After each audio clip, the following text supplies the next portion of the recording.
Assalamualaikum warahmatullahi wabarakatuh. Selamat datang kembali di channel Ngaji Sejarah Islam, tempat kita mengaji masa lalu untuk menata masa depan.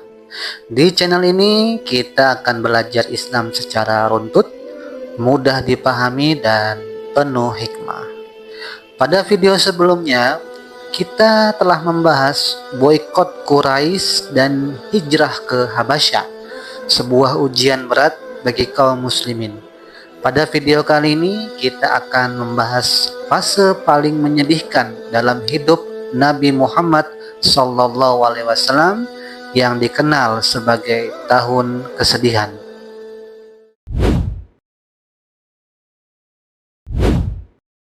Tahun kesedihan atau Amul Huzn terjadi pada tahun ke-10 kenabian. Disebut demikian karena Nabi Muhammad SAW kehilangan dua sosok terpenting dalam hidup dan dakwah beliau. Yang pertama adalah wafatnya Abu Thalib, paman Nabi SAW. Meski tidak masuk Islam, Abu Thalib adalah pelindung utama Nabi SAW dari gangguan Quraisy. Dengan wafatnya Abu Thalib, perlindungan politik terhadap Nabi SAW pun hilang. Penentangan Quraisy menjadi semakin brutal. Kaum kafir Quraisy menjadi semakin berani menghalang-halangi dakwah, bahkan menyakiti Nabi.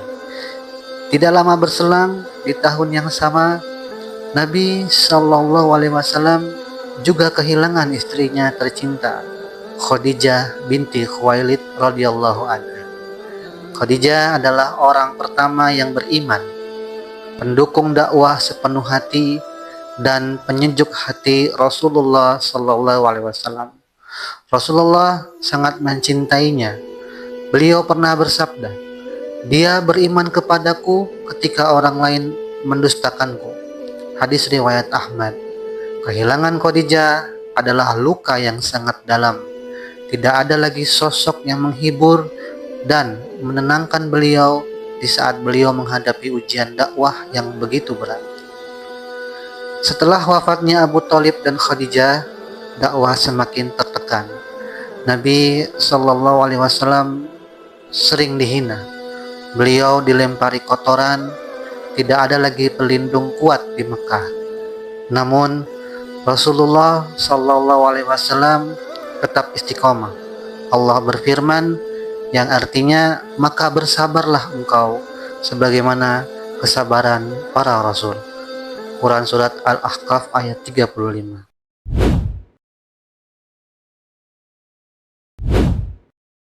Dakwah di Mekah semakin penuh dengan tekanan. Nabi Muhammad SAW bermaksud mencari pertolongan dan perlindungan dari kabilah lain di luar Makkah. Salah satunya adalah Bani Saqif. Nabi SAW pergi ke Taif untuk menyampaikan dakwah. Namun yang beliau dapatkan adalah penolakan, cemoohan, bahkan lemparan batu hingga beliau terluka. Setelah mendapati permusuhan oleh orang-orang di Taif, Nabi SAW berlindung di sebuah kebun anggur milik dua orang Taif, yaitu Utbah bin Rabi'ah dan Syaibah bin Rabi'ah, yang juga berada di kebun tersebut. Nurani mereka tergerak menyaksikan apa yang dialami oleh Rasulullah. Kemudian mereka memerintahkan seorang budak bernama Addas yang beragama Nasrani untuk memberikan setan dan anggur kepada Rasulullah. Setelah itu Addas masuk Islam ketika berbincang dengan Rasulullah. Di tengah luka dan kesedihan, malaikat Jibril dan malaikat penjaga gunung datang menemui Nabi. Malaikat penjaga gunung menawarkan kepada Nabi SAW untuk menimpakan dua gunung kepada penduduk Taif. Namun Rasulullah menolak tawaran tersebut.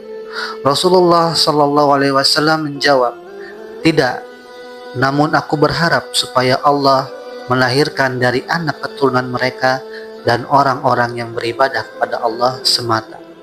tidak mempersekutukannya dengan apapun jua. Hadis riwayat Bukhari.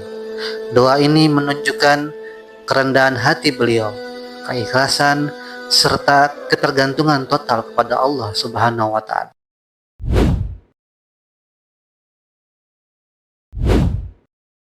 Setelah semua kesedihan itu, Allah memberikan penghiburan kepada beliau. Terjadilah peristiwa Isra. Nabi Shallallahu Alaihi Wasallam diperjalankan dari Masjidil Haram ke Masjidil Aqsa dalam satu malam. Beliau dinaikkan oleh malaikat Jibril ke atas hewan tunggangan yang belum pernah dilihat oleh siapapun, yaitu buraq. Sesampainya di Masjidil Aqsa, Nabi Shallallahu Alaihi Wasallam bertemu dengan Nabi Ibrahim, Nabi Musa, dan Nabi Isa di antara para nabi. Kemudian Rasulullah memimpin para nabi untuk sholat. Seusai sholat, Nabi Muhammad Shallallahu Alaihi Wasallam didatangkan dua bejana, yang satu berisi susu, yang satu lagi berisi khamar atau minuman keras. Rasulullah mengambil bejana yang berisi susu lalu meminumnya. Kemudian malaikat Jibril berkata kepada Nabi, "Engkau diberi petunjuk kepada fitrah dan umatmu juga diberi petunjuk." Dari Masjidil Aqsa, Nabi Shallallahu Alaihi Wasallam diangkat ke langit. Beliau bertemu para nabi setiap dinaikkan ke langit hingga ke langit ketujuh. Nabi Shallallahu Alaihi Wasallam diizinkan oleh Allah untuk melihat surga dan neraka sebagai pengingat kepada umatnya tentang hari akhir. Setelah itu, Nabi Shallallahu Alaihi Wasallam menerima perintah sholat yang awalnya berjumlah 50 waktu. Namun atas permohonan Nabi, Allah mengabulkan sholat menjadi 5 waktu. Ini adalah hadiah terbesar bagi umat Islam. Sholat bukan sekedar kewajiban, tetapi penguat hati, penghubung hamba dengan Sang Pencipta, dan penghibur di saat sulit. Isra Mi'raj mengajarkan bahwa setelah kesulitan selalu ada pertolongan Allah. Dari tahun kesedihan dan Isra Mi'raj, kita belajar bahwa ujian adalah tanda cinta dari Allah. Kesabaran senantiasa mendahului kemenangan, dan pertolongan Allah akan datang tepat pada waktunya. Tahun kesedihan bukanlah akhir, melainkan awal pertolongan Allah yang lebih besar. Pada video berikutnya, kita akan membahas perjanjian Aqabah dan awal hijrah ke Madinah. Terima kasih sudah menonton Ngaji Sejarah Islam. Jangan lupa subscribe, like, komen, dan bagikan video ini agar semakin banyak yang belajar sejarah Islam. Jangan lupa juga nyalakan lonceng notifikasi agar tidak ketinggalan cerita dan hikmah dari sejarah Islam. Wassalamualaikum warahmatullahi wabarakatuh.